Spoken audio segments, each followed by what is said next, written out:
life, show your style, grow up with my lifestyle.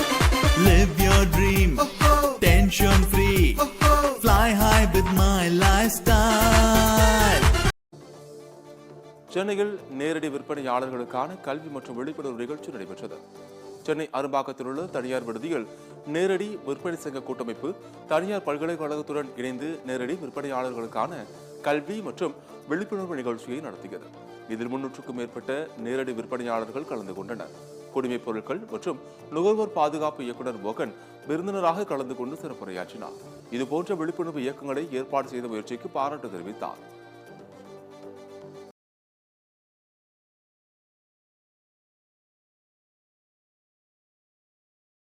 நான் direct seller அப்படின்னு போட்டிருக்கீங்க, right? மத்தவங்க போறதுக்கு எது தடுக்குது? இதனால் வரைக்கும் நம்ம செய்து சரியா தவறா அப்படிங்கிற சந்தேகம் ஒவ்வொரு கட்டத்திலையும் நிறைய பேர் வெளியே பேச பேச அந்த சந்தேகம் நம்ம மனசுக்குள்ளேயே நிறைய நேரத்தில் உருவாயிருக்கு. அந்த சந்தேகம் என்ன செய்யுது அப்படின்னு பாத்தீங்கன்னா, நம்மள தைரியமா நம்மளுடைய ஒரு நெட்வொர்க்கர், ஒரு டைரக்ட் செல்லர் அப்படின்னு விசிட்டிங் கார்டுல போறதுக்கு ஒரு பயத்தை உருவாக்கிருக்கு. ஆனா இன்னைக்கு உங்களுடைய அத்தனை பேர் கையில ஒரு புக் இருக்கு. இந்த புக்ல 2வது பக்கத்துல பாத்தீங்க அப்படின்னா, இந்தியன் கெசட், இந்திய அரசாங்கத்தோட டைரக்ட் செல்லிங் ரூல்ஸ் அதை அப்படியே பிரிண்ட் பண்ணி கொடுத்துருக்கு. இது இல்லாம 10வது பக்கத்துல பாத்தீங்க அப்படின்னா, தமிழ்நாடு அரசாங்கத்தோட நேர்முகை விற்பனைக்கான சட்ட திட்டங்கள், அதற்கான மானிட்டரிங் கமிட்டி, அரசாங்க ஆர்டர், அதுவும் பிரிண்ட் பண்ணி கொடுக்கப்பட்டிருக்கு. சோ இப்ப கையில சட்டம் திட்டத்தோட நம்ம கையில ஒரு ப்ரூஃப் இருக்கும்போது இனிமேல் நம்ம டைரக்ட் செல்லர் போடலாமா? ரைட். சோ அப்போ இதுல என்ன சொல்லப்பட்டிருக்கு அப்படின்னு தெரிஞ்சுக்கிறதுக்காக தான் இப்ப இருக்கக்கூடிய அடுத்த 1 ஹவருக்கான செஷன் பார்க்கலாங்களா?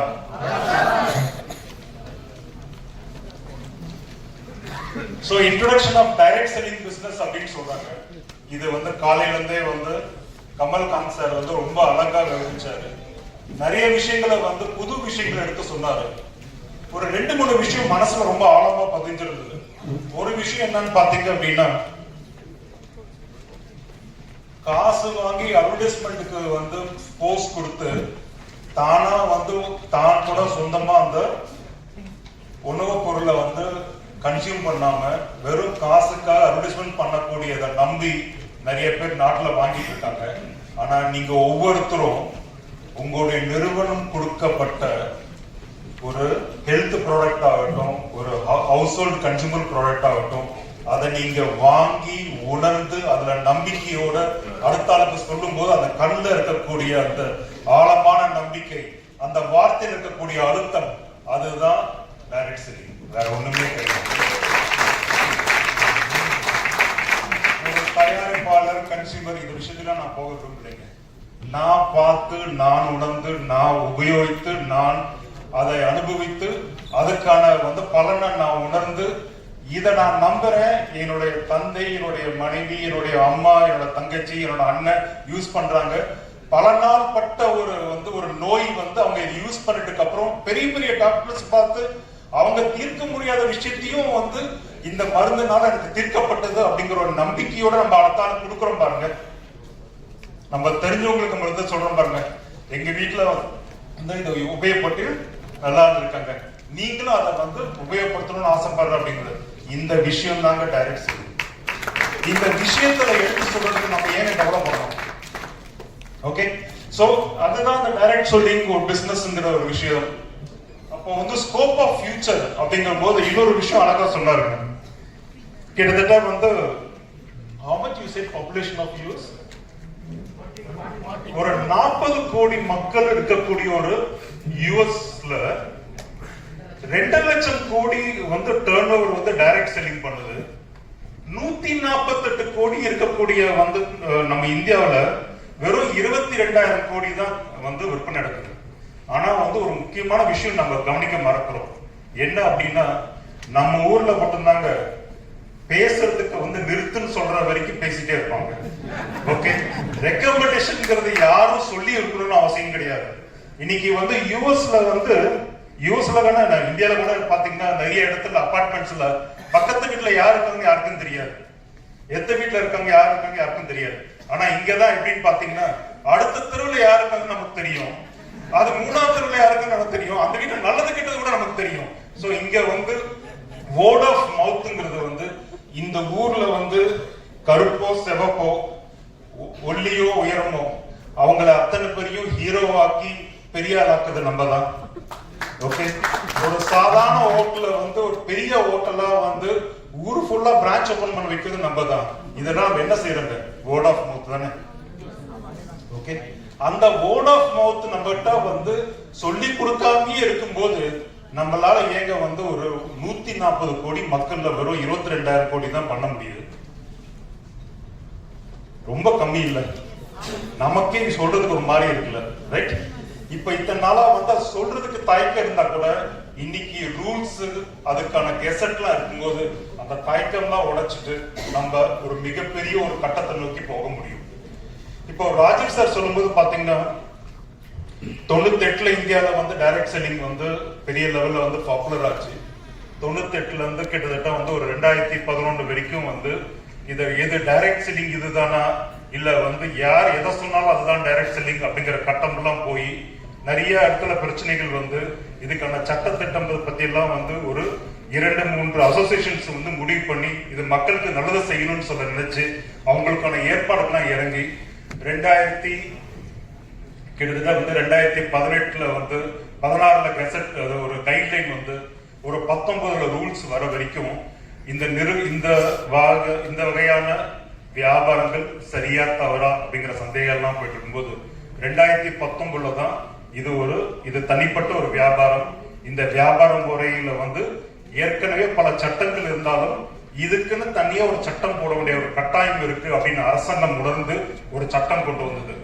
ஆனா அது வரைக்கும் வந்து பாத்தீங்க அப்படின்னா நிறைய நம்ம போய் சொல்லும் போது வந்து வேற ஏதோ ஒரு தவறான ஒரு நிறுவனம் ஏற்பட்ட ஒரு சங்கதியை தான் நமக்கு திரும்ப சொல்லி நீ அதுதானான்னு கேட்கும் போது நமக்கு நிறைய மனசு உடைஞ்சிருக்கும். கரெக்டுங்களா?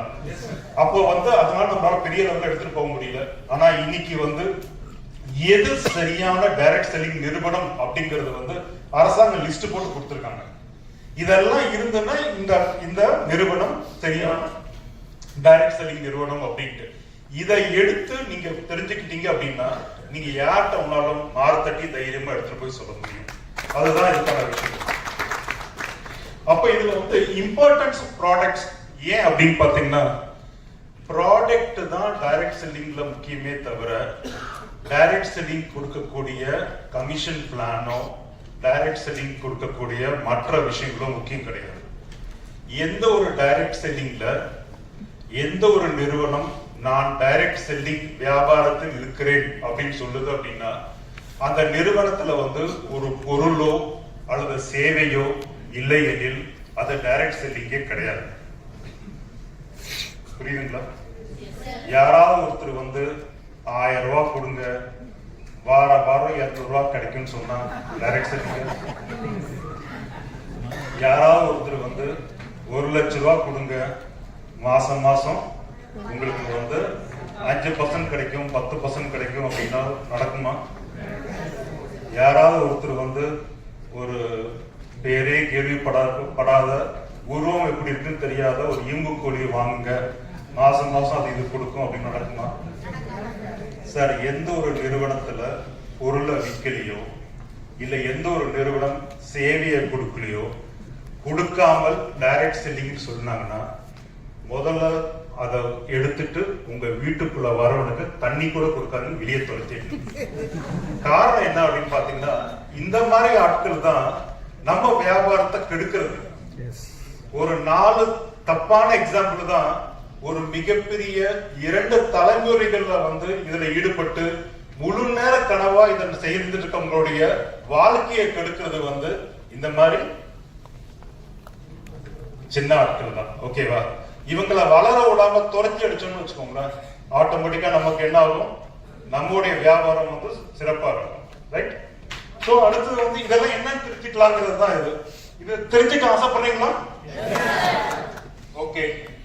இப்போ வந்து இந்த டைரக்ட் செல்லிங்ல முக்கியமான நபர்கள் யாருங்க? இந்த டைரக்ட் செல்லிங்ல முக்கியமான நபர்கள் வந்து government agencies, regulation authorities. Direct selling என்டிட்டிஸ்னா யாருங்க? இங்க கொடுக்கப்பட்டுள்ள 29 கம்பெனி நிறுவனங்கள். இது போல பல நியாயமான, பல நேர்மையான இந்தியாவில் ஈடுபடுத்தப்பட்டுள்ள நிறுவனங்கள். டைரக்ட் செல்லிங் டிஸ்ட்ரிபியூட்டர்ஸ்னா யாருங்க? நாம தான். நம்ம அத்தனை பேர் தான் direct selling distributors. Prospecting customers யாருங்க? நம்ம யார்கிட்ட போய் நம்ம பொருளை கொடுக்க போறோமோ அவங்க தான் ப்ராஸ்பெக்டிங் கஸ்டமர்ஸ். இந்த ப்ராஸ்பெக்டிங் கஸ்டமர்ஸ் வந்து கஸ்டமர்ஸா தான் இருப்பாங்களா? இல்ல, நாளைக்கு அவங்க டிஸ்ட்ரிபியூட்டரா ஆகும். இப்போ உங்களுக்கு அந்த ஏசி எக்ஸாம்பிள் புரியுதுங்களா? டாக்ஸி எக்ஸாம்பிள் புரியுதா? நம்ம வாங்குற பொருள் வந்து நம்ம உபயோகப்படுத்தி அது நல்லா இருக்கு நம்ம 4 பேருக்கு சொன்னா அது என்ன ஆகுது? முதலீடு ஆகுது, செலவாகுது. புரியுதுங்களா? ஓகே.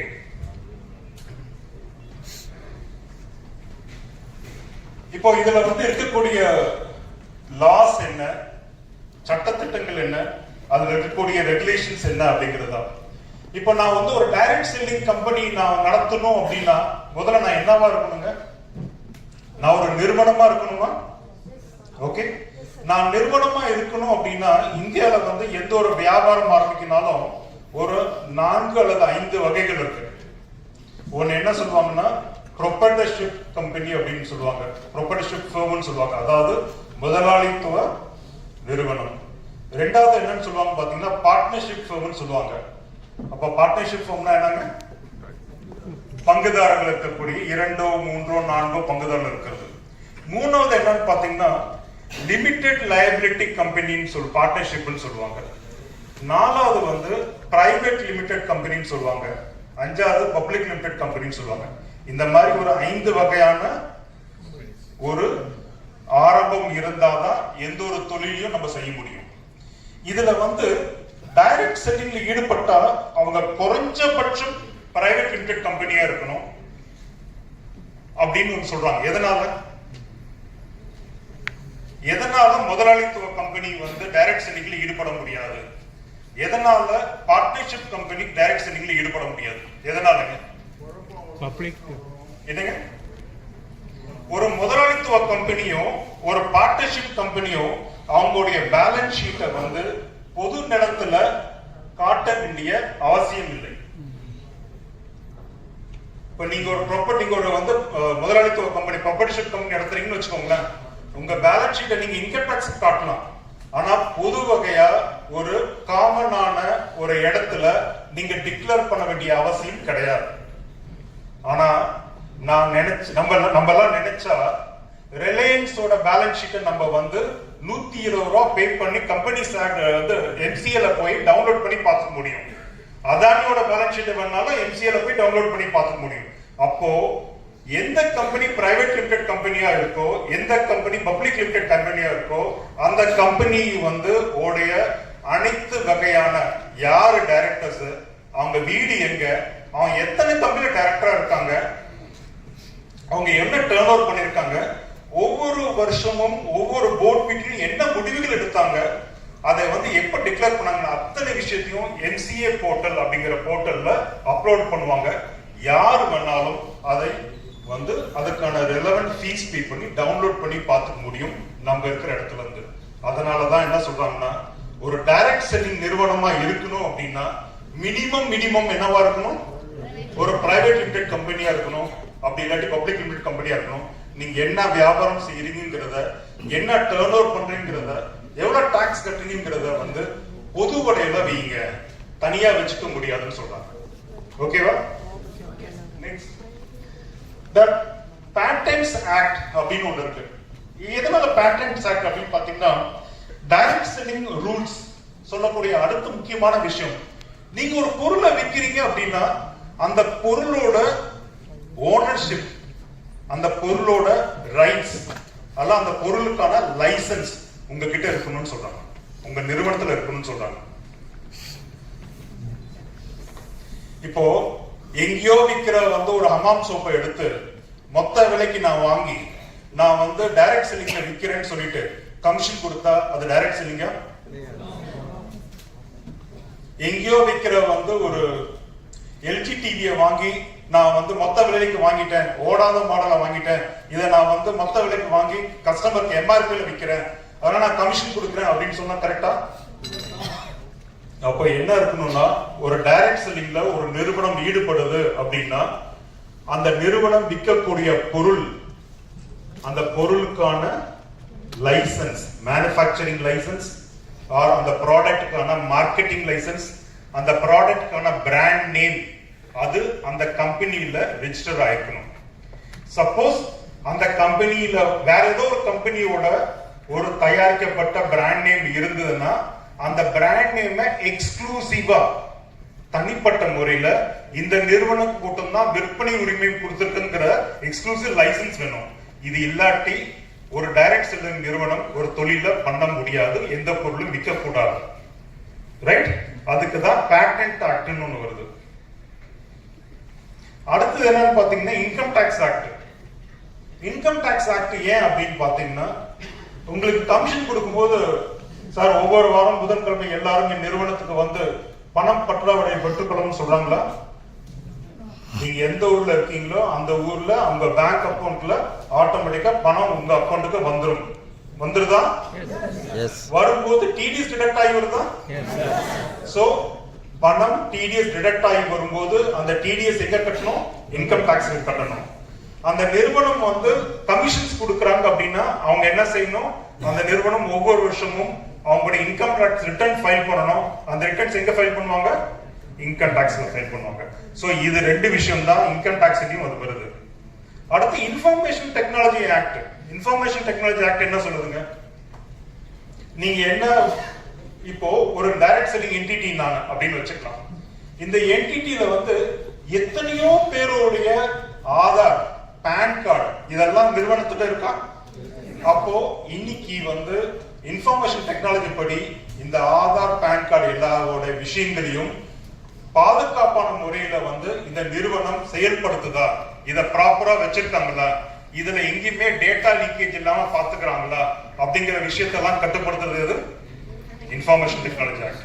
ரெண்டாவது, தவறான விஷயங்களை சொன்னாலும் அது வந்து இன்ஃபர்மேஷன் டெக்னாலஜி ஆக்ட்ல போய் கேஸ் போட முடியும்.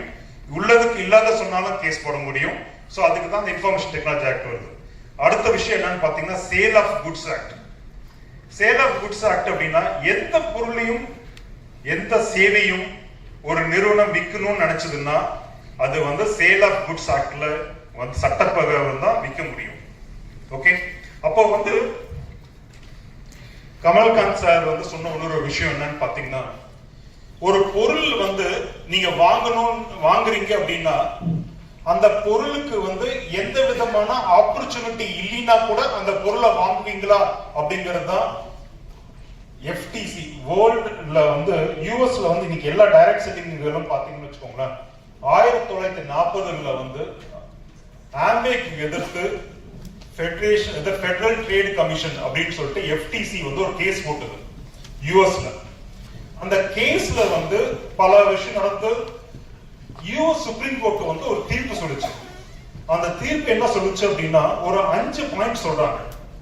முதல் பாயிண்ட் என்ன அப்படின்னு பாத்தீங்கன்னா, ஒரு பொருளை வந்து தன் சுய தேவைக்காக எப்பொழுது ஒருவர் எந்த விதமான வருமான எதிர்பார்ப்பு இல்லாமல் வாங்குகிறாரோ அதுதான் உண்மையான டைரக்ட் செல்லிங்கான அடிப்படை விஷயம் அப்படின்னு சொல்றாரு.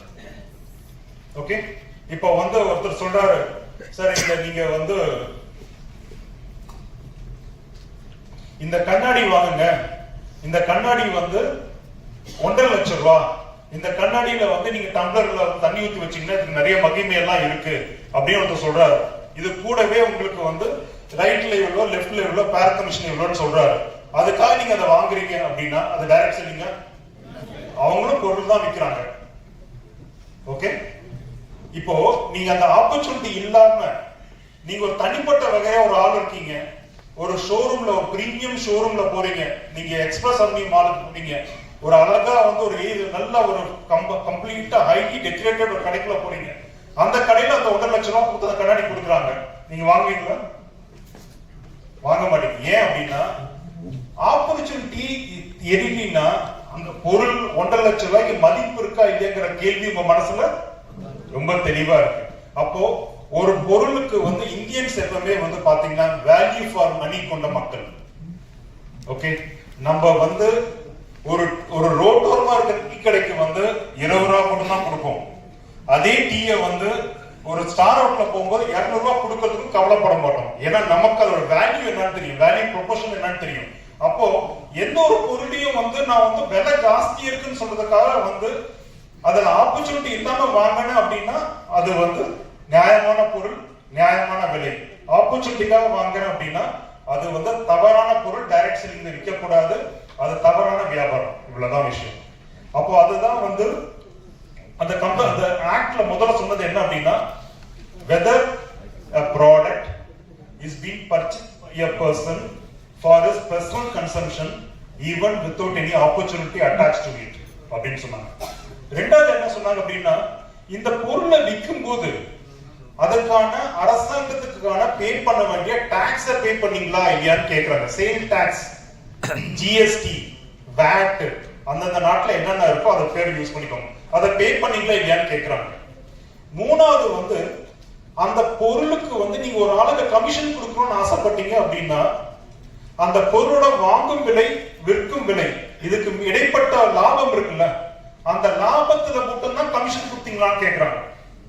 ஓகே, ஒரு 20 வருஷத்துக்கு முன்னாடி, 20 வருஷம் இல்ல, ஒரு 15 வருஷத்துக்கு முன்னாடி கூட ஒரு மிகப்பெரிய ஒரு இந்திய நிறுவனத்துக்கு மேல வந்து கேரளா கவர்மெண்ட்லயும் ஆந்திர கவர்மெண்ட்லயும் வந்து ஹைகோர்ட்ல வந்து ஒரு கேஸ் நடந்தது. கேஸ்ல என்ன நடந்தது அப்படின்னு பாத்தீங்கன்னா, 4200 ரூபாய் சார்ஜ் பண்ணாங்க கஸ்டமருக்கு, 2200 ரூபாய் ப்ராடக்ட், 2800 ரூபாய்க்கு ப்ராடக்ட் கொடுத்தாங்க, மீதி அமௌண்ட்டுக்கு ரெஜிஸ்ட்ரேஷன் ஃபீஸ் போட்டு கொடுத்தாங்க, மொத்தமா 4500 ரூபாய்க்கு கமிஷன் கொடுத்தாங்க. ஓகே, அப்ப வந்து கோர்ட் என்ன சொல்லுச்சு அப்படின்னா, நீ என்ன பண்ற, டைரக்ட் செல்லிங் வியாபாரம் பண்ற, டைரக்ட் செல்லிங் வியாபாரத்துல என்ன சொல்ற, நான் பொருள் வாங்கி பொருள் விற்கிறதுல ஏற்பட்டப்பட்ட லாபத்துல தானே கொடுக்குறேன்னு சொல்ற, அப்ப ஏன் நீ ரெஜிஸ்ட்ரேஷன் ஃபீஸ்ல கமிஷன் கொடுத்த? நீ பொருளுக்கு எவ்வளவு பில் பண்ணியோ அந்த பில்ட் அமௌண்ட்டுக்கு போட்டோம்னா அதுல இருக்க லாபத்துக்கு கமிஷன் கூட நான் கேள்வி கேட்க மாட்டேன். ரெஜிஸ்ட்ரேஷன் ஃபீஸ்க்கு கமிஷன் கொடுத்தீங்கன்னா இது சட்டப்படி தவறு அப்படின்னாங்க. ரைட்டுங்களா? இதுதான் இந்த FTC சொல்லுது. சோ ப்ராடக்ட்ல கிடைக்கிற லாபத்துக்கு தான் நீங்க கமிஷன் பே பண்ணணும். அத வந்து நீங்க வந்து ஒரு ஃபைல் ஒன்று போட்டு ஒரு அழகான ஒரு பேக் கொடுத்து, இந்த பேக் வந்து 2800 ரூபான்னு கொடுத்துட்டு அந்த பேக்குக்கு வந்து நீங்க வந்து கமிஷன் கொடுத்தீங்க அப்படின்னா அது சரியா தவறு. இதேதான் வந்து அந்த போட்டோ சொல்லுது. நாலாவது, ஒரு கமிஷன் கிடைக்கணுங்கிறதுக்காக உங்களுடைய தேவைக்கு அதிகமாக உங்களுடைய பர்சனல் கன்சம்ஷன், ரெண்டாவது உங்களால முடிஞ்ச ரீட்டைலிங், இது ரெண்டுக்கும் ஜாஸ்தியா நீங்க உங்களை யாராவது பொருள் வாங்க சொல்லி வற்புறுத்தினாலோ கட்டாயப்படுத்தினாலோ அது வந்து இல்லீகல் சொல்றாங்க.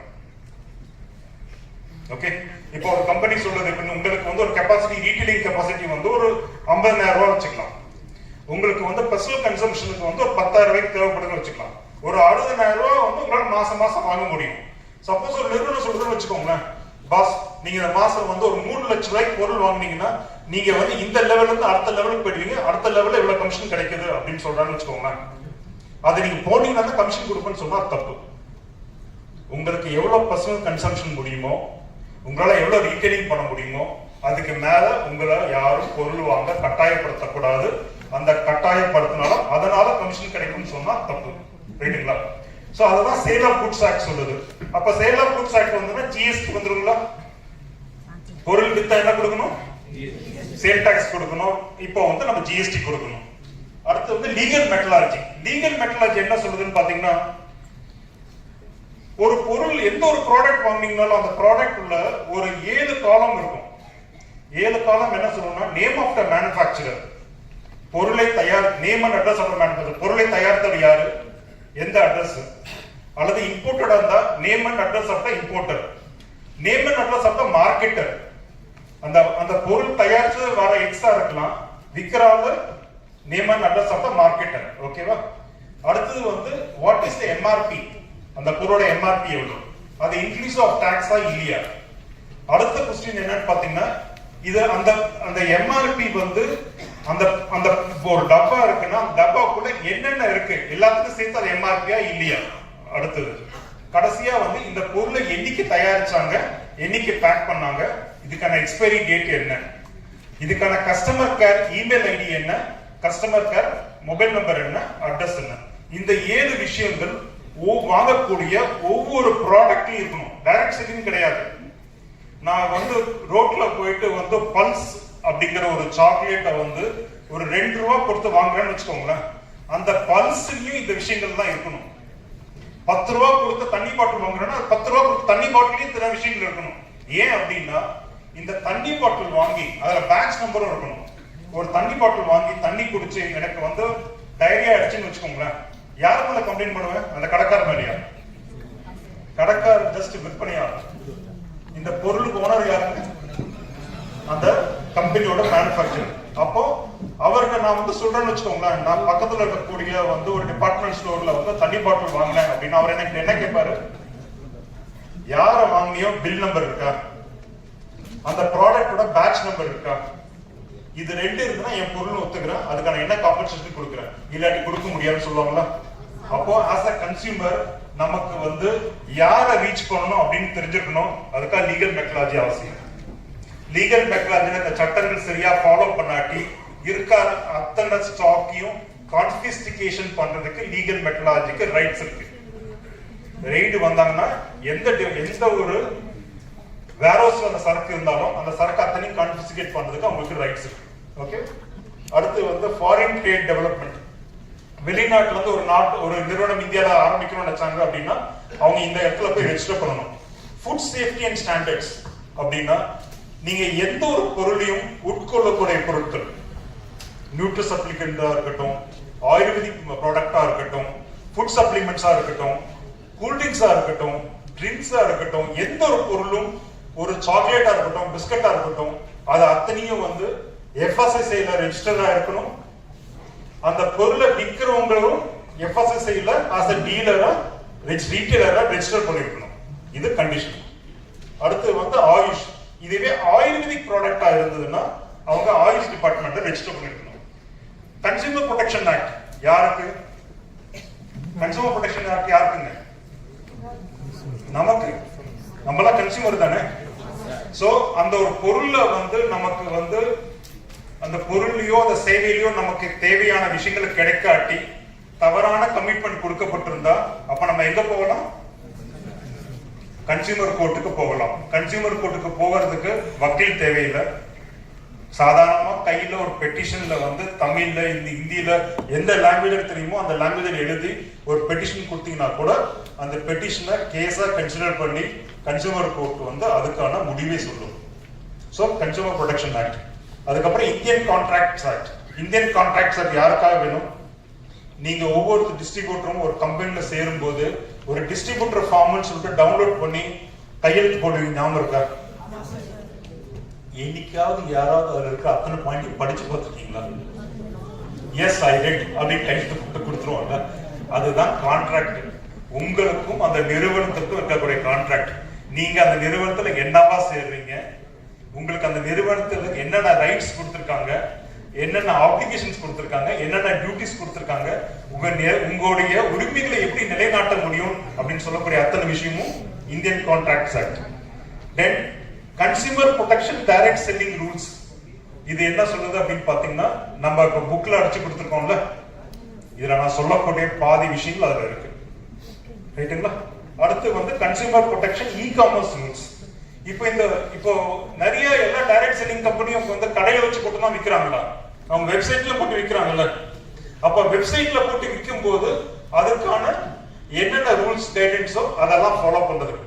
அப்போ ஒரே ஒரு விஷயம் மட்டும் சொல்லுங்க, ஒரு டைரக்ட் செல்லிங் நிறுவனம் நடத்தணும் அப்படின்னு வச்சுக்கோங்களேன், ஒரு சாதாரண விஷயம் கிடையாது.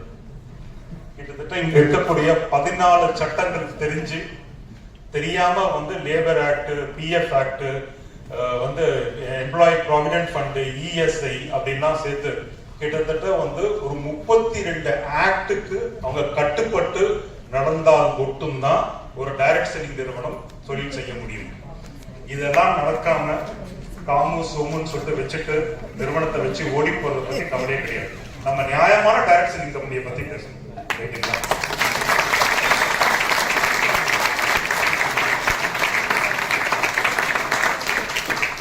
இது இத்தனை சட்டங்களுக்கும் இந்த ரெண்டு இருக்கு பாருங்க, இந்த consumer protection direct selling act, அதுல வந்து எல்லா விஷயங்களும் அதை கவர் பண்ணிடுறாங்க. இப்போ தமிழ்நாடு கவர்மெண்ட்டுக்கு வந்து ஒரு கெசட் போட்டுக்கணும்னு சொன்னேன், ஒரு மானிட்டரிங் கமிட்டி வந்து அப்பாயிண்ட் பண்ணியிருக்காங்க.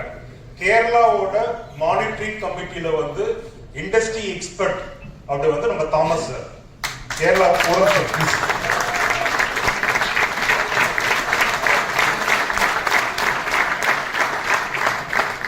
எப்படி தமிழ்நாட்டில் மானிட்டரிங் கமிட்டின்னு ஒன்று அப்பாயிண்ட் பண்ணி இந்த அதுக்கான கெசட் ரூல்ஸ் ரிலீஸ் பண்ணி இந்த புக்ல பிரிண்ட் பண்ணியிருக்காங்களோ, இன்னைக்கு மத்தியானம் வந்து கன்சியூமர் அஃபேர்ஸ் மினிஸ்ட்ரியில இருந்து அசிஸ்டன்ட் கமிஷனர் நம்ம முன்னாடி வரப்போறாங்க.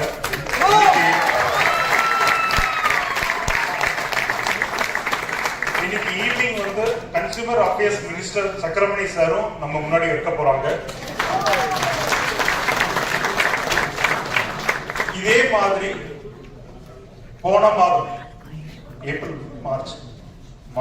போன மாதம் திருவனந்தபுரத்துல கேரளாவுடைய civil supplies and consumer affairs minister Anil sir, அந்த மினிஸ்டர் வந்து கிட்டத்தட்ட 1.5 வருஷமா வந்து என்ன செஞ்சுட்டு இருந்தாங்கன்னா அதுக்கான எல்லா அசோசியேஷன் ட்ரேட் யூனியன்ஸையும் மீட்டிங் கூப்பிட்டு இந்த மாதிரி சென்ட்ரல் கவர்மெண்ட் ரூல்ஸ் போட்டிருக்கப்பா, நம்ம கேரளால வந்து நம்ம கைட்லைன்ஸ் கிரியேட் பண்ணணும், நீங்க எல்லாம் வந்து உங்களுடைய கருத்துக்களை சொல்லுங்க அப்படின்னு சொல்லிட்டு 1.5 வருஷமா கிட்டத்தட்ட 7-8 மீட்டிங் கண்டினியூஸா வந்து நடத்திட்டு இருந்தாரு.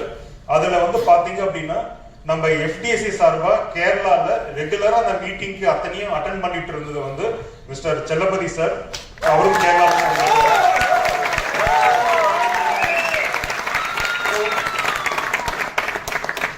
இந்த மீட்டிங்ல அட்டென்ட் பண்ணிட்டு கடைசியா வந்து மினிஸ்டர் கொடுத்த வாக்கு என்னன்னு பாத்தீங்கன்னா, நான் உங்களுக்கு வந்து சிஎம் ஓட அப்பாயின்மெண்ட் வாங்கி கொடுப்பேன், சிஎம் தலைமையில இந்த மானிட்டரிங் கமிட்டிக்கான புக்கை ரிலீஸ் பண்ண போறேன் அப்படின்னு சொன்னாரு. அவர் சொன்னபடியே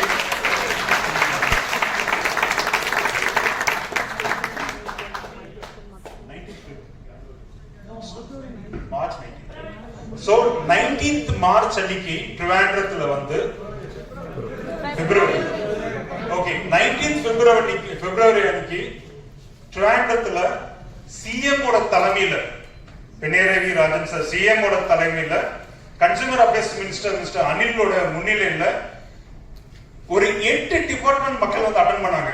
அந்த 8 டிபார்ட்மெண்ட் யாருன்னு பாத்தீங்கன்னா, GST commissioner, revenue secretary revenue department, secretary legal metrology department, secretary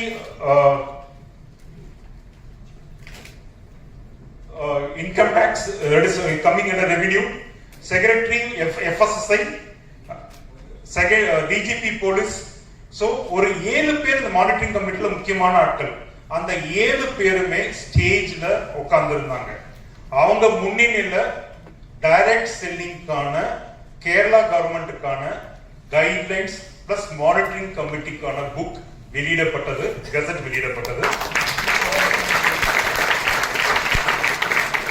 கிட்டத்தட்ட ஒரு 5000 பேர் டிஸ்ட்ரிபியூட்டர்ஸ் கலந்துட்டாங்க. அதுக்கு அடுத்த நாள் கேரளா இருக்கக்கூடிய அத்தனை பத்திரிகைகளும் அதை பத்தி எழுதினாங்க. அப்ப வந்து ஒரு எவ்வளவு பெரிய ஒரு அங்கீகாரம். ஓகே, இப்படி ஒரு விஷயம் நடக்குது அப்படின்னா வந்து நம்ம எல்லாம் வந்து சும்மாவே ஆடுவோம். இப்படி எல்லாம் நடந்ததுன்னு வச்சுக்கோங்க, போட்டோவை எடுத்து ஃப்ரேம் போட்டு எவ்வளவு தூரம் ஆட்டம் போட்டிருக்கோம். சோ அவ்வளவு பெரிய விஷயம் நடந்தது. அதே மாதிரி போன வருஷம் வந்து பாத்தீங்கன்னா March 8 women's international women's day அன்னைக்கு அந்த டைம்ல இருந்த சென்ட்ரல் கவர்மெண்ட் மினிஸ்டர் வந்து மிஸ்டர் பியூஷ் கோயல், கன்சியூமர் அஃபேர்ஸ்க்கும் கார்ப்பரேட் அஃபேர்ஸ்க்கும் அவர் மினிஸ்டரா இருந்தார். அப்போ அது இல்லாம ஸ்மிருதி இரானி மேடம் அவங்க, அது இல்லாம அப்போ வந்து ஒரு லோக்கல்ல வந்து ஒரு ட்ரேட் யூனியனுக்கு வந்து ஆல் இந்தியா ட்ரேட் யூனியனுக்கு ஒரு பிரசிடென்டா இருந்தவர். இவங்க 3 பேர் தலைமையில வந்து டெல்லியில வந்து ஒரு ஈவென்ட் நடந்தது.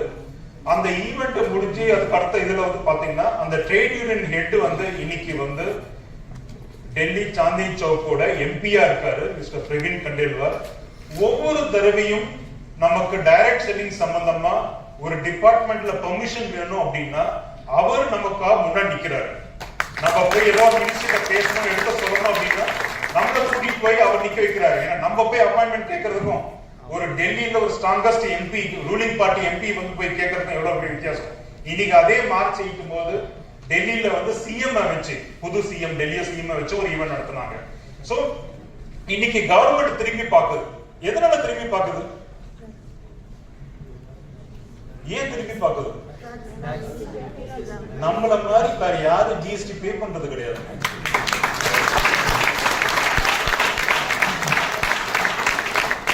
உண்மையிலே சொல்றேன். எதனால அப்படின்னு பாத்தீங்கன்னா, இப்போ சார் சொன்னார்ல, கமல்காந்த் சார் சொன்னார், ஒரு எக்ஸாம்பிள் சொன்னார்ல, அந்த எக்ஸாம்பிள் நான் வேற விதமா யோசிக்கிறேன். ஓகே, ஒரு தயாரிப்பாளர் ஒரு டிஸ்ட்ரிபியூட்டருக்கு பொருள் கொடுக்கிறாரு. ஒரு 40 ரூபாய் பொருள் 100 ரூபாய் எம்ஆர்பி, 40 ரூபாய் டிஸ்ட்ரிபியூட்டருக்கு வந்து 50 ரூபாய்க்கு பில் பண்றாரு. டிஸ்ட்ரிபியூட்டர் வந்து 60 ரூபாய்க்கு ரீட்டைலருக்கு பில் பண்ணிட்டாரு. ஜிஎஸ்டி கலெக்ஷன் எது வரைக்கும் நடக்குது? 60 ரூபாய்க்கு வரைக்கும் முடிஞ்சு போச்சு. எத்தனை ரீட்டைலர் உங்களுக்கு பில்லு கொடுத்திருக்காரு? கொடுக்கல. அவர் பில்லு கொடுக்காத போது 70 ரூபாய் சொன்னாலும் அதுதான் உண்மை, 80 ரூபாய் சொன்னாலும் அதுதான் உண்மை, 62 ரூபாய் சொன்னாலும் அதுதான் உண்மை. அப்ப ஜிஎஸ்டிக்கு எவ்வளவு கலெக்ட் ஆகுது? 62, 70, 65 இவ்வளவு தான் கலெக்ட் ஆகுது. ஆனா டைரக்ட் செல்லிங் என்ன கிடைக்குது? நான் டிஸ்ட்ரிபியூட்டர் இருந்தா கூட என் டிஸ்கவுண்ட் எவ்வளவு? 10%, 5% தான். கரெக்டா? அப்போ 85 ரூபாயில இருந்து 90 ரூபாய்க்கு ஒரு 100 ரூபாய் பொருளுக்கு பில் ஆகிற இடம் இது. அப்ப கவர்மெண்ட்டுக்கு டாக்ஸ் இன்னும் ஜாஸ்தியா வருது. நம்ம கணக்கு வேற யாராச்சும் கிடைக்க முடியும்? அந்த கணக்கு தான் ஆகணும். ரெண்டாவது என்னன்னு பாத்தீங்கன்னா, நம்ம இத்தனை வந்து நம்ம பொருள் வாங்குறோம்ல. இப்போ வந்து நம்ம ஒரு டிஸ்ட்ரிபியூட்டருக்கு வந்து என்ன ஆசை யூஷுவலா இருக்கும்? நான் வந்து நான் ஒரு டைரக்ட் டிஸ்ட்ரிபியூட்டர் சேரேன்னு வச்சுக்கோங்களேன். அடுத்து வந்து என்னுடைய வந்து கோல்ட் புக்ல என்ன எழுதியிருப்பேன்? My first car so and so date, my first house so and so date. அதுதான் நம்மளுடைய கோல்ட் புக், ரைட்டுங்களா? அப்ப அந்த கோல்ட் புக்ல போய் ஃபர்ஸ்ட் கார், ஃபர்ஸ்ட் வீடு எல்லாம் வாங்குறோம்னு வச்சுக்கோங்களேன். அந்த வருமானம் வந்து வரும்போது நம்ம சும்மா கொடுத்துறாங்களா? டிடிஎஸ் டிடெக்ட் பண்ணி தானே கொடுக்குறாங்க. ஓகே, அந்த கார் வீடுலாம் எங்க வாங்குறோம்? இந்த மாநிலத்துல தானே வாங்குறோம். அப்ப அந்த மாநிலத்துக்கு வாங்கும்போது ஸ்டாம்ப் டியூட்டி யாருக்கு போகுது? அதுக்கான சேல் டாக்ஸ் யாருக்கு போகுது? இங்க இருக்கிற வருமானம் யாருக்கு வருது? ஸ்டேட் கவர்மெண்ட் தானே. கடைசியா எந்த ஒரு டைரக்ட் செல்லரும் எம்ப்ளாயி கிடையாது, முதலாளிகள்.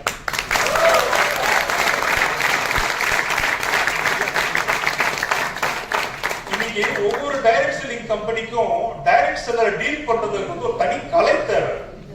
அந்த கலை இல்லாட்டி ஆக்சுவலா பண்ண முடியாது. ஒரு கம்பெனி இருக்குன்னு வச்சுக்கோங்க, இருக்கிற எம்ப்ளாயை மிரட்டிட முடியும். டைரக்ட் செல்லரை மிரட்ட முடியுமா? நானும் ஈக்குவல், நீங்க ஈக்குவல். ஓகேவா? நானும் முதலாளி, நீங்க முதலாளி. அப்ப அந்த லெவல்ல தானே பேச முடியும். அப்போ வந்து நம்ம எவ்வளவுக்கு எவ்வளவு முதலாளிகள் ஒரு இடத்துல உருவாறாங்களோ அந்த அளவுக்கு அந்த மாநிலத்துல வேலை வாய்ப்பு கேட்கிறவங்க கம்மியாவாங்க, சொசைட்டில இருக்கக்கூடிய கிரைம் கம்மியாகும், அப்போ சொசைட்டி வெல்ஃபேரா இருக்கும். அப்ப இந்த விஷயம் நல்ல விஷயமா? நம்ம என்ன செய்யணும் நம்மளே தெரிஞ்சுக்கணுங்க. நம்ம தெரிஞ்சாதான் நம்ம உள்ளதான் நமக்கு அந்த சந்தோஷம் வரும். ரைட்டா? நம்ம இது பண்றோம் அது பண்றோம் யோசிக்காதீங்க, அர்த்தம் சொல்றதெல்லாம் கேட்காதீங்க. நியாயமான விஷயங்களை கேளுங்க, கரெக்டான லா என்ன சொல்றதுன்னு கேளுங்க, எல்லா விஷயமும் கரெக்டா இருக்கும். ரைட்? சோ இது அத்தனை விஷயம் இருக்கக்கூடியதுதான் வந்து டைரக்ட் செல்லிங் ரூல்ஸ். அந்த மானிட்டரிங் கமிட்டில வந்து பாத்தீங்க அப்படின்னா, ஒவ்வொரு ஸ்டேட் அப்பாயிண்ட் மானிட்டரிங் கமிட்டில இந்த இத்தனை டிபார்ட்மெண்ட் சொன்னல, அந்த டிபார்ட்மெண்டோட ஒவ்வொரு செக்ரட்டரி அந்த மானிட்டரிங் கமிட்டி மெம்பரா இருக்காங்க. அப்போ மானிட்டரிங் கமிட்டி மெம்பரா இருக்கும்போது ஒவ்வொரு குவார்டர்லியும் they will have to meet அந்த டைரக்ட் செல்லிங்ல வரக்கூடிய கம்ப்ளைண்ட்ஸ் என்னன்னு பார்க்கணும், அதுக்கான தீர்வு கொடுக்கணும். அப்போ வந்து அவங்க வந்து ஒரு மிகப்பெரிய ப்ரொடெக்ஷன் வந்து கம்பெனிஸ்க்கு கொடுக்கல, டைரக்ட் செல்லருக்கு கொடுக்குது, டைரக்ட் செல்லிங் டிஸ்ட்ரிபியூட்டர் கொடுக்குது, கன்சியூமர் கொடுக்குது. இதெல்லாம் வந்து உங்களுக்கு கொடுக்கப்பட்ட மிகப்பெரிய ஒரு ஆயுதம், ஒரு மிகப்பெரிய ஒரு பாதுகாப்பு. இந்த விஷயம் வந்து நமக்கு கரெக்டா தெரிஞ்சது அப்படின்னா நம்மளால தைரியமா எல்லா விஷயத்தையும் செயல்படுத்த முடியும். ஓகே, ஐ திங்க் நான் ரொம்ப நேரம் எடுத்துட்டு இருக்கேன்னு நினைக்கிறேன். ஓகே, இதெல்லாம் ஜஸ்ட் ஒரு என்ன விஷயம் முன்னாடி பேசினதான். ஒரு டைரக்ட் செல்லிங் நிறுவனம் வந்து அவங்களுடைய MOU மெமரண்டம் ஆஃப் அசோசியேஷன் அவங்க தெளிவா என்ன சொல்லணும்னா, நான் டைரக்ட் செல்லிங் நிறுவனம், நான் டைரக்ட் செல்லிங் தொழில் செய்வதில் நான் ஈடுபட போகிறேன் அப்படிங்கறத அவங்க டிக்ளேர் பண்ணணும். அதுதான் அதோட முதல் ரூல். ரெண்டாவது, இந்தியாவுல தொழில் பண்ணணும் அப்படின்னா கம்பல்சரியா இந்தியாவுல அவங்களுடைய ஆபீஸ் இருக்கணும். ஓகேங்களா? இப்ப வந்து சில காரணத்தினால பேர் சொல்ல முடியாது. ஒரு நிறுவனம் வந்து உலக அளவுல ஆபரேட் பண்றாங்க, ஆனா இந்தியாவில் அவங்களுக்கு ஆபீஸ் கிடையாது. பணம் வாங்குறது வந்து அவங்க கம்பெனி பேர்ல வாங்குறது கிடையாது, ஏதோ பிரான்சைசி பேர்ல வாங்குறாங்க. பொருள் கொடுக்கறது இந்தியாவில் கொடுக்கறது கிடையாது. துபாயிலையும் வந்து மலேசியாலையும் கூட்டிட்டு போய் மீட்டிங் வச்சு அங்க கொடுத்துக்கிறாங்க. ஆனா அவங்க வந்து டைரக்ட் செல்லிங் சொல்லிட்டு மக்களை வந்து 1.5 லட்சம் 2 லட்சம் 3 லட்சம் வாங்கிட்டு இருக்காங்க. ஓகேவா? சோ இது direct செல்லிங்கா? So the company directors and key management should not be a criminal conviction for 5 or more years. அப்படின்னா என்ன அப்படின்னு பாத்தீங்கன்னா, அந்த கம்பெனியோட டைரக்டர்ஸோ இல்ல கீ மேனேஜ்மெண்ட் பீப்புளோ எந்த விதமான கிரிமினல் ஆக்டிவிட்டியில இன்வால்வ் ஆகி தண்டிக்கப்பட்டவரா இருக்கக்கூடாது அப்படின்னு சொல்றாங்க. அப்போ நியாயமான மனிதர்கள் உள்ள வாங்க, வியாபாரம் செய்யுங்க அப்படின்னு சொல்றது அது கிடையாது. Must have trademarks of the company owned brand. நம்ம முன்னாடியே பேசணும் இல்லைங்க, பேட்டன்ட் ஆக்ட பத்தி பேசும்போது என்ன சொன்னோம், அந்த கம்பெனிக்கு சொந்தமா ட்ரேட்மார்க் இருந்தாதான் வியாபாரம் பண்ண முடியும், அல்லது ஏதோ ஒரு ட்ரேட்மார்க்கை எக்ஸ்க்ளூசிவ் லைசன்ஸ் வச்சிருக்கணும்னு சொன்னால அதுதான் அது. Must follow all applicable laws of land, comply with regulatory framework. Applicability law of land என்னங்க, இந்த மாநிலத்துல இந்த நாட்டோட என்ன சட்டத்திட்டங்கள் இருக்கோ அதுக்கு அத்தனை உட்படுத்த செயல்படணுங்கிறது அவரோட விஷயம். Data privacy and security. நம்ம இன்ஃபர்மேஷன் டெக்னாலஜி ஆக்ட் பார்க்கும்போது ஒரு விஷயம் சொன்னேன் இல்லைங்க, உங்களுடைய எல்லா இன்ஃபர்மேஷனும் கம்பெனில இருக்கு அப்படின்னா அந்த இன்ஃபர்மேஷன் எப்படி ப்ரொடெக்ட் பண்ணணுங்கிறது அந்த கம்பெனி அதுக்கான செயல்படுத்திக்கணும் அப்படின்னு. So should have products value for money, result oriented and easy to retail further. இத நம்ம பார்த்துட்டோம். New distributors onboarding should be free of cost, need not pay any fee to participate in direct selling business. ஒரு direct selling பிசினஸ்ல ஒரு ஆள் இணைவதற்கு எந்த விதமான registration fees, application fees, joining fees வாங்கக்கூடாது அப்படின்னு சட்டம் சொல்லுது. ஓகே, நீங்க பொருள் வாங்கி சேர்ந்தீங்கன்னா போதும், பொருள் வாங்கி பொருள் பிடிச்சிருக்குன்னு சேர்ந்துட்டு டிஸ்ட்ரிபியூட்டரா மாறினீங்கன்னா போதும், தவிர டிஸ்ட்ரிபியூட்டருக்கு தனியா எதுவும் ஃபீஸ் எல்லாம் பே பண்ணக்கூடாது அப்படின்னு சொல்லுது. Must offer a 30 days cooling period. அப்படின்னா என்ன, நான் வந்து யாரோ ஒருத்தர் வந்து என்ன கம்பல் பண்ணி சேர வச்சுட்டாரு, ஓகே, நான் காசு கொடுத்து சேர்ந்துட்டேன், ஆனா எனக்கு 30 நாளுக்குள்ள இந்த விஷயம் வந்து சரியில்லைன்னு பட்டுதுன்னா, அந்த பொருள் என்னுடைய தேவைக்கு சரியா உபயோகப்படலன்னு நினைச்சேன் அப்படின்னா அந்த பொருளை அந்த நிறுவனத்துல திருப்பி கொடுத்துட்டு கொடுத்த பணத்தை பெற்றுக்கொள்ளலாம். So 30 days cooling period இருக்கு. We have mention of products refund policy. அதே மாதிரி வாங்கின பொருள் வந்து சரியான தரம் இல்லைனாலும் திருப்பி கொடுத்து குறிப்பிட்ட நாளுக்குள்ள திருப்பி கொடுத்து ரீஃபண்ட் வாங்கிக்க முடியும். Other applicable policy like payment policy, shipping policy, privacy policy should be mentioned on company website. அதாவது நீங்க எந்த ஒரு பணம் வாங்கினாலும் அந்த பணத்துக்கான டீடைல்ஸ் வந்து கம்பெனி வெப்சைட்ல கொடுத்துருங்க, தெளிவா கொடுத்துருங்கன்னு சொல்றாங்க. இப்போ நீங்க வந்து ஒரு 1000 ரூபாய்க்கு பொருள் வாங்குறீங்க, 500 ரூபாய் ஷிப்பிங் காஸ்ட் போடுறது அப்படிங்கிறது பொருள் வாங்குறதுக்கு முன்னாடியே உங்களுக்கு தெரிவிக்கணும்னு சொல்றாங்க. உங்களுக்கு அது உட்பட்டு இருந்ததுன்னா வாங்குங்க, இல்லைன்னா வாங்காதீங்க. புரியுதுங்களா? சோ அப்ப ஷிப்பிங் பாலிசி ஆகட்டும், பேமெண்ட் பாலிசி ஆகட்டும், எல்லாத்தையும் முன்னாடியே சொல்லணுங்கிறது தான் இதுல சொல்லப்பட்டிருக்க விஷயம். சோ அதே மாதிரி அந்த கம்பெனி வெப்சைட்ல எல்லா ஸ்டாட்யூட்டரி டாக்குமெண்ட்ஸ் அப்படின்னா என்னங்க, அந்த கம்பெனியோட certificate of incorporation, MOA, AOA, வந்து ITR, இதெல்லாம் கம்பெனியோட வெப்சைட்ல மென்ஷன் பண்ணணும்னு சொல்றதுதான் statutory information. Grievance redressal mechanism. எனக்கு அந்த நிறுவனத்துல ஏதாவது ஒரு சேவையிலையோ இல்ல பொருள் கொடுத்தலையோ ஏதாவது ஒரு பிரச்சனை இருக்கு அப்படின்னா அந்த நிறுவனத்துல நான் யாரை கான்டாக்ட் பண்ணணுங்கிற தகவல் வந்து அந்த வெப்சைட்ல கொடுக்கப்பட்டிருக்கணும் அப்படின்னு. ஒவ்வொரு நிறுவனமும் கிரீவியன்ஸ் ரிட்ரஸல் சொல்லிட்டு அதுக்குன்னு சொல்லிட்டு ஒரு தனிப்பட்ட நபர் அவருடைய மொபைல் நம்பர், இமெயில் ஐடியை அவங்களுடைய வெப்சைட்ல மென்ஷன் பண்ணணுங்கிறதா சட்டம் சொல்லுது. Use experience should be easy of use. இப்போ எனக்கு பெருசா டெக்னிக்கல் நாலேஜ் எல்லாம் கிடையாது, நான் கம்ப்யூட்டர்ல வந்து பார்ப்பேன், ஆபரேட் பண்ணுவேன், லாகின் பண்ணுவேன், அவ்வளவுதான் தெரியும். ஆனா எனக்கும் வெப்சைட்குள்ள போனோம்னா எல்லா இன்ஃபர்மேஷனும் கண்ணில் படுற மாதிரி ஈஸியா இருக்கணும், ரொம்ப காம்ப்ளிகேட்டடா இருக்கக்கூடாதுன்னு சொல்றதுதான் அதோட விஷயம். should issue appropriate tax invoice. பொருள் கொடுத்து வித்தாங்க அப்படின்னா அதுக்கான டாக்ஸ் இன்வாய்ஸ் கொடுக்க வேண்டியது அவசியம் அப்படின்னு சொல்றாங்க. Business plan document must be made available on website. The offering of income benefit should be logical, feasible and viable to pay. அந்த நிறுவனம் என்ன பொருள் விக்கிறாங்க, என்ன விதமான வியாபாரத்துக்கான பிளான் கொடுத்திருக்காங்க அப்படிங்கறத வெப்சைட்ல கிளியரா தெளிவா சொல்லணும். அதுல கொடுத்திருக்கிற ப்ரொஜெக்ஷன்னா நியாயமா என்ன கிடைக்குதோ அதை மட்டும் தான் கொடுக்கணும்னு சொல்றதுதான் விஷயம். All the benefits should be based on sales volume only. Income and benefits offer must be head count is restricted. அப்படின்னா என்ன அப்படின்னு பாத்தீங்கன்னா இது head count ஸ்பெல்லிங் தப்பா இருக்கு. சோ எல்லா வருமானமும் வந்து பொருள் வித்தது மூலமா கிடைக்கக்கூடிய பிசினஸ் வால்யூம் மூலமா தான் வருமானமா இருக்கணுமே தவிர நீ 100 பேரை சேர்த்தா உனக்கு இவ்வளவு கமிஷன் கிடைக்கும்னு சொன்னா தவறு. ஓகே, இந்த வந்து உங்க இடத்துல வந்து ஒரு 100 பொருட்கள் விற்கப்பட்டு அந்த பொருட்கள்னால இத்தனை பிசினஸ் வால்யூம் ஜெனரேட் ஆச்சு, அந்த பிசினஸ் வால்யூம் ஜெனரேட் ஆனதுனால இவ்வளவு கமிஷன் கொடுக்குறோம்னு சொன்னா ரைட். ஆனா நீ ஒரு 100 பேரை சேர்ப்பா 100 பேரை சேர்த்தா இவ்வளவு கமிஷன் சொன்ன கொடுத்தா தப்பு. ரைட்டுங்களா?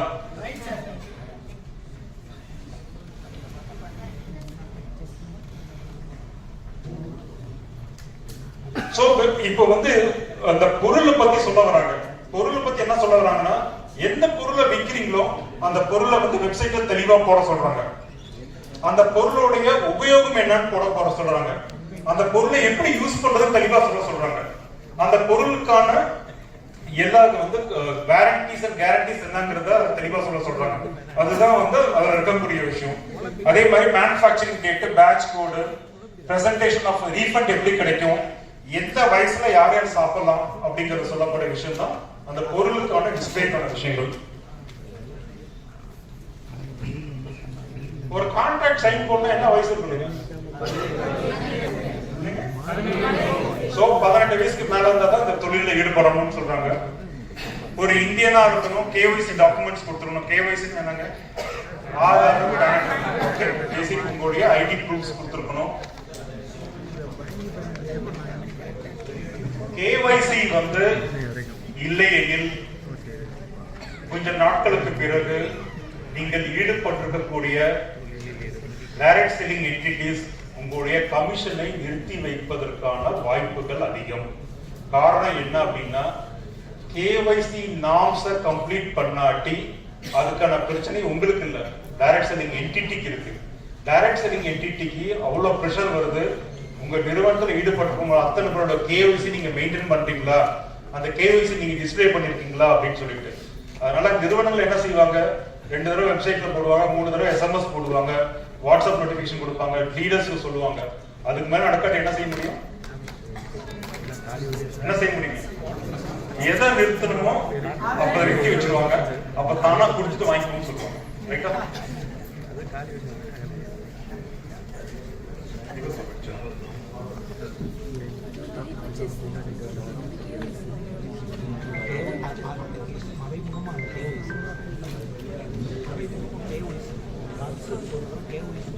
சார் அதே மாதிரி கடைசி ஒரே ஒரு முக்கியமான விஷயம் சார், இதுல இருக்கிற விஷயம் கூட ஒரு பெரிய மேட்டர் கிடையாது, சொல்லிடுறேன். must not do any unethical malpractices of selling a products.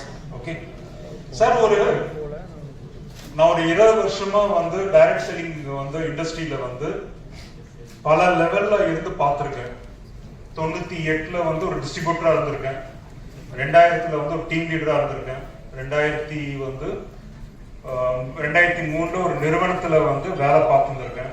அதுக்கப்புறம் வந்து ஃபுல்லா வந்து அதுக்கான வந்து எப்படி டைரக்ட் செல்லிங்கான லீகலி என்னென்ன வந்து எங்க வந்து அப்பியர் ஆக முடியுமோ அந்த விஷயத்துல அப்பியர் ஆயிருக்கேன். 2011 FDSAல இருந்து ஆரம்ப நாள் முதல் வந்து இதுல ஈடுபட்டு இது என்ன நடந்துட்டு இருக்குங்கெல்லாம் பார்த்துட்டு இருக்கேன். என்னுடைய ஒரு 25 வருடத்தோட அனுபவத்துல எந்த இடத்துலையுமே டைரக்ட் செல்லிங் நிறுவனம், நியாயமான டைரக்ட் செல்லிங் நிறுவனம் கொடுக்கப்பட்ட வாக்குறுதிகள்னால அந்த நிறுவனத்துக்கு எந்த விதமான வம்பு தும்பு வந்ததே கிடையாது. ஓகேங்களா? எப்பவுமே இந்த வம்பு தும்பு எங்கிருந்து வரும்னு பாத்தீங்கன்னு ஒரு நார்மல் ஒரு டைரக்ட் செல்லர் அவருடைய பேராசையினால நீ ஒரு லெக்க பார்த்துக்கோ, நான் ஒரு லெக்க பார்த்துக்கிறேன், நீ இதை பே பண்ணா போதும், வாரம் இது கிடைக்கும் அது கிடைக்கும்னு சொல்லிட்டு எதையாவது கமிட்மெண்ட் கொடுத்துட்டு அவர் அடுத்த ப்ரொமோஷன் போயிட்டு அடுத்த ப்ரொமோஷன் வந்து அடுத்த ஊருக்கு போயிட்டு அந்த ஊர்ல இருந்து ஒரு டிஸ்ட்ரிபியூட்டரை வந்து விட்டுட்டு போயிடுவார் பாருங்க. அந்த ஆள் என்ன செய்வாருன்னா இவரை தேடி எங்கேயா பணம் கிடைக்க முடியுமா, முடியாது. நேரா பக்கத்துல இருக்க ஸ்டேஷனுக்கு போ, ஒரு கம்ப்ளைண்ட் கொடு. ஸ்டேஷன்ல இருக்கிறவங்களுக்கு என்னங்க தேவை? அந்த டிஸ்ட்ரிபியூட்டர் கூப்பிட்டு வச்சு மிரட்டி ஏதாவது நியாயமா கிடைக்குமா? கிடைக்காது. யாருக்கு எம்டி போடு ஒரு மெயில், பேங்க்குக்கு போடு ஒரு லெட்டர், ஒரு வந்து எஃப்ஐஆர் போடுறேன்னு கூப்பிட்டு மிரட்டு, கம்பெனிக்காரனை வரவை, நான் வந்து செக் பேங்க் அக்கௌண்ட்டை பிளாக் பண்ணு அப்படின்னா முடிஞ்சு போச்சு. கம்பெனியோட கதை கந்தல் தான். ஓகே, இதுல வந்து எந்த நிறுவனத்தோட எம்டி வந்துட்டு நீ ஒரு லெக்க பாத்துக்கோ, ஒரு லெக்க பாத்துக்கோ, எந்த நிறுவனத்தோட எம்டி சொல்லியிருக்காங்க? எம்டி சொல்றதெல்லாம் என்ன செய்வாங்கன்னா, ஐயா இந்த பொருள் இருக்கு, என் நிறுவனம் இவ்வளவு ஸ்ட்ராங்கு, இதெல்லாம் இப்படி செஞ்சீங்கன்னா என்னால கமிஷன் கரெக்டா கொடுத்துட்டு இருக்க முடியும், உங்களுடைய இதுக்கு வந்து என்ன எக்ஸ்பிளனேஷன் கொடுக்குமோ நான் கொடுக்குறேன், எங்க மீட்டிங்ஸ் போகணுமே போடுறேன், ப்ராடக்ட் ட்ரெயினர் அப்பாயிண்ட் பண்றேன், அவங்க வந்து எல்லா ஊரையும் கிளாஸ் எடுப்பாங்க. இவ்வளவுதானே சொல்ல முடியும். உங்க ஊர் பஞ்சாயத்துக்கு எதுக்கு கம்பெனி ஊருக்கா போடுறீங்க? ஓகேங்களா?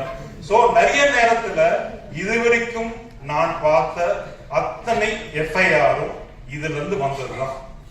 என்னால ஒரு விஷயம் கரெக்டா சொல்ல முடியும். 25 வருடத்துல நான் அட்டன் பண்ண எல்லா கோர்ட்லயும் இன்னைக்கு வரைக்கும் நியாயமான டைரக்ட் செல்லிங் நிறுவனத்துக்கு எதிர்த்தாப்புல எந்த கோர்ட்லயும் எந்த ரூலிங்கும் கொடுத்தது கிடையாது. எந்த கோர்ட்லயும் எந்த ரூலிங்கும் கொடுத்தது கிடையாது. காரணம் என்ன அப்படின்னா, இன்னைக்கு தான் டைரக்ட் செல்லிங் ரூல்ஸ் பத்தி வந்திருக்கு. 2019 2021 அமெண்ட்மெண்ட், 2023ல வந்து state government monitoring committee. But நான் சொல்றது வந்து 2005ல இருந்து நான் பார்த்துட்டு இருக்கிறதுல எந்த ஒரு கோர்ட்டுமே தனியா எந்த ஒரு டைரக்ட் செல்லிங் நிறுவனமும் தப்பு, அவங்க வியாபார முறைகள் தவறுன்னு ரூலிங் கொடுத்தது கிடையாது. எல்லா இடத்துலயும் பிரச்சனை எங்க இருந்து வந்திருக்கு அப்படின்னா பாட்டம் லெவல்ல தான் வந்திருக்கு.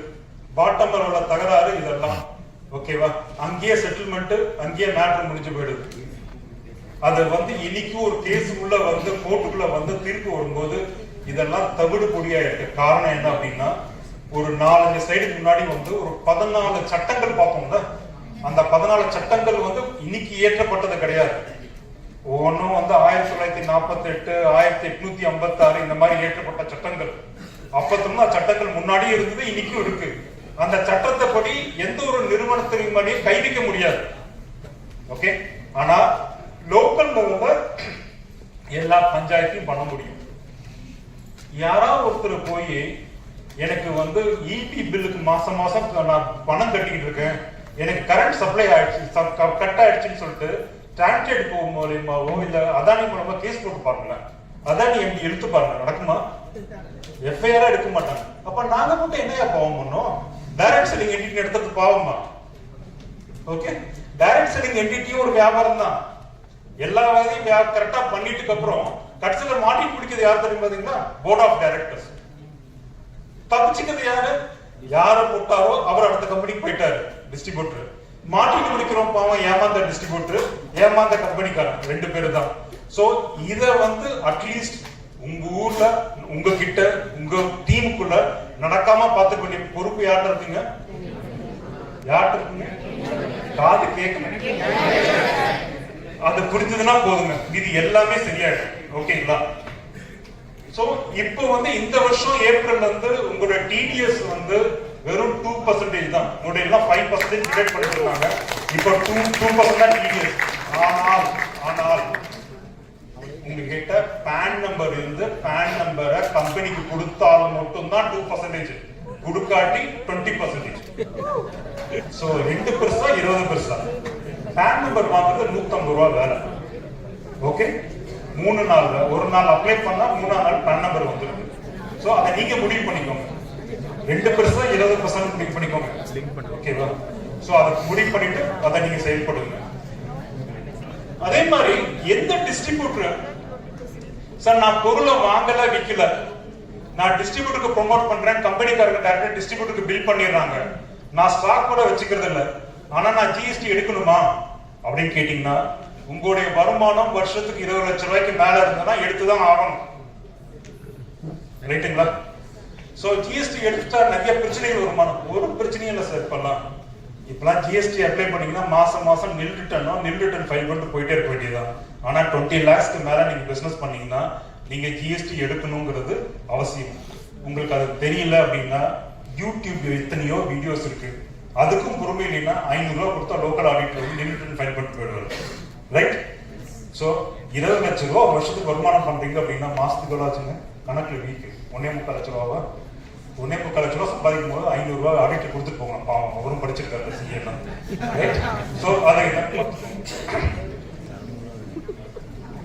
சார் அதே மாதிரி ஒரு விஷயம் வந்து ஃபியூச்சர்ல வந்து பெரிய லெவல்ல வரப்போகுது. என்ன வரப்போகுது அப்படின்னு பாத்தீங்கன்னா, ஒவ்வொரு ஸ்டேட்லயும் மானிட்டரிங் கமிட்டி அப்பாயிண்ட் பண்ணிட்டு இருக்காங்க. ஒவ்வொரு ஸ்டேட்லயும் வந்து அதுக்கான மீட்டிங்ஸ் நடக்க ஆரம்பிச்சிருக்கு. சென்ட்ரல் கவர்மெண்ட்லயும் நிறைய தடவை நாங்க போய் வந்து மினிஸ்ட்ரிக்கு அதை வந்து மாசத்துக்கு வந்து தட்டிக்கிட்டு இருக்கோம். அதனால என்ன ஆகும்னு பாத்தீங்கன்னா, கவர்மெண்ட் இதை ஒன்றும் சீரியஸா திங்க் பண்ண ஆரம்பிப்பாங்க. சீரியஸா திங்க் பண்ண ஆரம்பிக்கும் போது ஒரு விஷயம் நிலைநாட்டப்படும். என்ன நிலைநாட்டப்படும் அப்படின்னா, 1 distributor 1 PAN அப்படிங்கிறது நிலைநாட்டப்படும். ஓகேவா? சோ எண்ணில இருந்து ஆரம்பிக்கும்ங்கிறது எங்களுக்கும் தெரியாது. ஆனா அதுக்கான ஏற்பாடுகள் போய்க்கிறது நல்லது. ஏன்னா கவர்மெண்ட் வந்து ஒரே ஒரு கேள்வி கேட்கறாங்க. ஓகே, அந்த கேள்விக்கு வந்து இதனால வரைக்கும் எங்களுக்கு பதில் சொல்ல தெரியல. நீங்க எல்லாம் ஏதாவது பதில் சொல்லி கப்பல் வந்து உங்ககிட்ட இருந்தா கத்து கொடுங்க, நாங்க சொல்றதுக்கு ஈஸியா இருக்கும். என்ன கேள்வி கேட்கறாங்கன்னா, நீ என்ன சொல்ற? டைரக்ட் செல்லிங் பிசினஸ் சொல்ற. உன் டிஸ்ட்ரிபியூட்டர் எதுக்கு சேர்ந்தாங்கன்னு சொல்ற? அவன் பொருள் வாங்குறதுக்காக சேர்ந்தாங்கன்னு சொல்ற. பொருள் வாங்கி நல்லா இருக்குன்னு சொல்லிட்டு அடுத்த ப்ரொமோட் பண்றாங்க அப்படின்னு சொல்ற. வேர்ட் ஆஃப் மவுத்னு சொல்ற. அதனால பொருள் ப்ரொமோட் பண்றதுனால கமிஷன்ஸ் கொடுக்குறோம்னு சொல்ற. இதெல்லாம் புரியுதுப்பா. அப்போ ஒரு டிஸ்ட்ரிபியூட்டருக்கு ஒரு ஐடி தானே இருக்க முடியும். அவனுக்கு ஒரு பேன் கார்டு இருக்குன்னா ஒரு ஐடி தானே இருக்க முடியும். ஏன் அவனுக்கு 3-4 ஐடி வச்சிருக்க அப்படின்னு கேட்டாங்கன்னா, நாங்க தலையா சொல்லிக்கிற மாதிரி இருக்கு. உங்ககிட்ட ஏதாவது பதில் இருக்கா? பதில் இருந்தீங்கன்னா எங்களுக்கு ஈஸியா இருக்கும். நாங்க ரொம்ப குறைஞ்சபட்ச அறிவு இல்ல. நாங்க ஒரு ஸ்டேட்ல தான் பாக்குறோம், நீங்க பல ஸ்டேட்ல தான் பாக்குறீங்க. ரைட்? உங்களுக்கு கிளியரா கருத்து சொல்லிக்கிறீங்களா? எங்களுக்கும் சொல்லிதான் கொடுங்க. சரிங்க, இது உங்களுடைய உணவு நேரத்துக்கான டிஸ்கஷன்ல வச்சுக்கலாம். போஸ்ட் வச்சு இதை பத்தி கூட பேசலாம். பட் ஆனா பிளீஸ், இது ஒரு நியாயமான கேள்வி. கவர்மெண்ட்ல இருந்து இந்த கேள்விக்கு என்ன உண்மைங்கிறது உங்களுக்கும் தெரியும், எனக்கு நம்மளுக்கும் தெரியும். ஒரு ஆள் வந்து ஒரு ப்ரொபரேட்டரா இருக்க முடியும், ஒரு HUF அக்கௌண்ட் வச்சுக்க முடியும், ஒரு பார்ட்னர்ஷிப் வச்சுக்க முடியும், ஒரு பிரைவேட் லிமிடெட் வச்சுக்க முடியும். ஒரே ஆள். ரைட்டா? அப்ப கூட மிஞ்சி போச்சுன்னா 4 ஐடி இருக்கலாம், 4 பேன் நம்பர் இருக்கலாம். 4 பேன் நம்பர் இருக்கும். ஒரு பேன் நம்பர்ல 4 விஷயம் இருக்காது. ரைட்? ஆனா ஒரு பேன் நம்பர் வச்சுட்டு 5, 7, 12 நம்பர் எனக்கு கட்ட தெரியல. அந்த மாதிரிலாம் இருந்தா கஷ்டம். இந்த FTC பண்ண இன்னொரு முக்கியமான விஷயம் என்னன்னு பாத்தீங்கன்னா, 2016ல நெகட்டிவ் ப்ராடக்ட் லிஸ்ட்னு சொல்லிட்டு ஒண்ணு வந்து டிக்ளேர் பண்ணாங்க. சார், இந்த FTC-யோட ஒரு பிரச்சனை என்னன்னு பாத்தீங்கன்னா, FTC-க்கு ஒரு சின்ன பிரச்சனை இருக்கு. இந்த FTC-ல இருக்கக்கூடிய பிரசிடென்ட் ஐயா இருக்காரு இல்லைங்க, அவர் எந்த கம்பெனியும் வந்து ஓன் பண்றது கிடையாது. ஏதாவது ஒரு தொழில் சங்கத்தோட ஒரு பிரசிடென்ட் வந்து அந்த தொழில் சங்கத்தை சேர்ந்தவரை தானே இருப்பாரு, அந்த தொழில் சங்கம் நடத்துறவரை தானே இருப்பாரு. பாருங்க, எங்களுக்கு அமைச்சா பிரசிடென்ட் எந்த MLM தொழில பண்றது இல்லை. அதனால அவர் என்ன பண்ணுவாரு, எப்பவுமே நியாயம், நீதி, நேர்மை அப்படிங்கிற விஷயத்திலேயே நோக்கி போயிட்டு இருப்பாரு.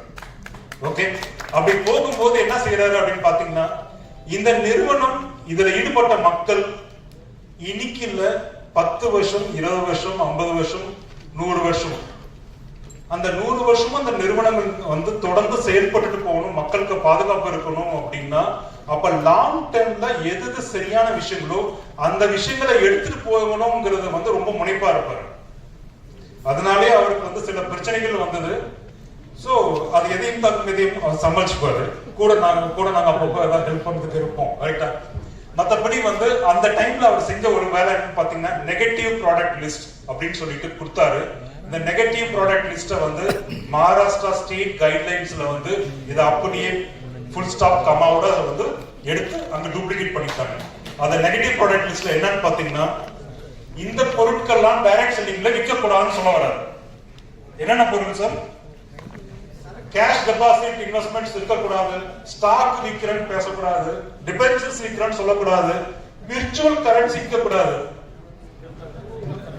விர்ச்சுவல் கரன்சி என்ன சார்? பிரெஃபரன்ஷியல் ஷேர்ஸ் விற்கக்கூடாது. ஃபாரெக்ஸ் ட்ரேடிங் எனக்கு ஸ்பெல்லிங் தெரியல, ஃபாரெக்ஸ் ட்ரேடிங் பண்ணக்கூடாதுங்கிறாரு. ஃபாரெக்ஸ் ட்ரேடிங் என்ன சார்? நிறைய அடிபட்டு போவாங்க சார். ஏன் சார் வெந்த புண்ணுல வேலை பார்த்துருக்குன்னு கேட்டீங்களா? ஓகே, ஃபாரெஸ்ட் ட்ரேடிங் பண்ணக்கூடாதுன்னு சொல்லியிருக்காரு. பிளான்டேஷன்ஸ் பண்ணக்கூடாதுன்னு சொல்றாங்க. ஃபார்மிங் பண்ணக்கூடாது சொல்றாங்க. இன்ஃப்ராஸ்ட்ரக்சர் ப்ராஜெக்ட்ஸ், ரிசார்ட்ஸ், கமாடிட்டிஸ், இந்த வந்து ஈமு, பறவை, இதெல்லாம் ராபிட், கோட், இதெல்லாம் பண்ணக்கூடாதுன்னு சொல்றாங்க. இதையெல்லாம் வந்து நெகட்டிவ் ப்ராடக்ட்ஸ் அப்படின்னா இந்த வியாபாரங்கள்ல ஈடுபட்டிருக்க நிறுவனங்கள் அனைத்தும் டைரக்ட் செல்லிங் கிடையாது. Okay,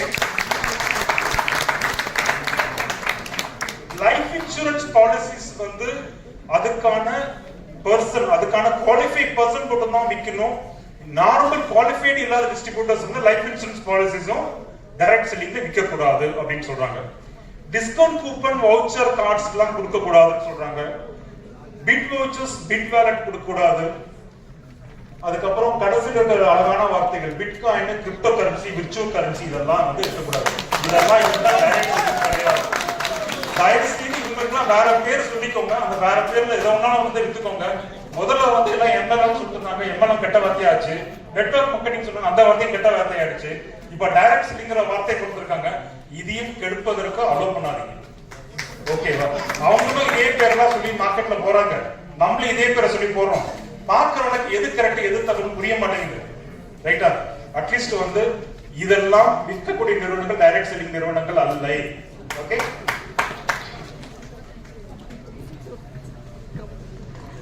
okay.